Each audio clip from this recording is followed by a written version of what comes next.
ஆட்சி போய்டும் கண்டிப்பாக 26ல். அதற்கு பிறகு கட்சியை எதிர்க்கட்சியாக நடத்துவது என்பது அத்தனை எளிதல்ல.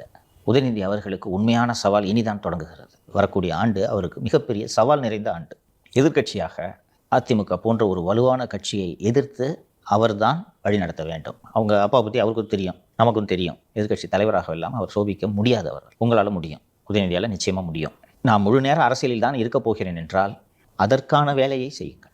ஒரு நாளைக்கு 100 கட்சிக்காரனா பார்க்கணும். எல்லாரும் வந்து ஃபோட்டோ எடுத்துக்குவோம். ஏற்கனவே படித்த புத்தகத்தை 50 புத்தகத்தை திருப்பி பரிசு கொடுப்போம். அவர் ராமதாஸ் ஐயா சொன்ன ஞாபகம் இருக்கா? புத்தகம் கொடுங்கன்னு சொன்னேன். அத்தனை பேரும் அப்துல் கலாம் அக்னிச்சிறகுகள் புக்கு மட்டும் ஒரு நாளைக்கு 100 வரும் அப்படின்னு. அது போல் கஷ்டமாக தான் இருக்கும். ஊராக போகணும். ராஜசேகர ரெட்டியின் மகன் திரு ஒய்எஸ்ஆர் ஜெகன் சட்டென்று முதல்வராகிவிடவில்லை. ஒரு வாட்டி தோத்த பிறகு ஜெயிக்கணும்னா மக்களை தேடி போக வேண்டும்னு ஊராக நடந்தார். ஊராக நடந்தவருக்கு வேலை ஒவ்வொரு ஊர்லேயும் அவங்க அப்பா சிலை திறந்து வைக்கிறது. சிலை திறந்து வைக்கிறதாக நடந்தார். அந்த யாத்திரை அவரை முதல்வராக்கியது. அது போன்ற உழைப்பை போடுங்கள். இல்லை நான் உழைக்கிறதுக்கு ரெடியாக இல்லை, சினிமா ரிவ்யூ போடுறதுல தான் எனக்கு மனது விருப்பமாக இருக்கிறது என்றால், கட்சி தான் என் மூச்சு, கட்சியை வழிநடத்துவதை, கட்சியை உயிர்ப்போடு வைத்துக் கொள்வதை என் வாழ்நாள் லட்சியமாக நான் நினைக்கிறேன், கருதுகிறேன் என்று நினைக்கக்கூடிய உங்கள் அத்தைக்கிட்ட கொடுத்துட்டு போங்கன்ற.